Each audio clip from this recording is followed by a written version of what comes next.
മധ്യേഷ്യയിലെ സംഘർഷങ്ങളുടെ പശ്ചാത്തലത്തിൽ സംസ്ഥാനത്തെ സ്വർണ്ണവില വീണ്ടും കൂടി. പ്രവചനങ്ങൾ പറയുന്നതുപോലെ സ്വർണ്ണവില വീണ്ടും റെക്കോർഡ് ഉയരത്തിലേക്ക് കുതിക്കുകയാണ്. ഒറ്റയടിക്ക് സ്വർണ്ണവില വർദ്ധിച്ചത് പവന് 2320 രൂപയാണ്. ഇതോടെ സംസ്ഥാനത്തെ സ്വർണ്ണവില വീണ്ടും പവന് 1,20,000 രൂപ കടന്നു.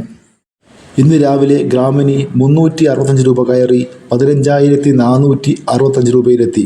പവൻ വില 2,920 രൂപ വർദ്ധിച്ച് 1,23,720 രൂപയുമായി. രാവിലെ പവന് 2,320 രൂപ കൂടിയിരുന്നു. ഇതോടെ ഇന്ന് മാത്രം കേരളത്തിൽ പവന് കൂടിയത് 5,240 രൂപ. രാജ്യാന്തര വിപണിയിൽ ഇന്നലെ 2% കയറിയാണ് സ്വർണം ക്ലോസ് ചെയ്തത്.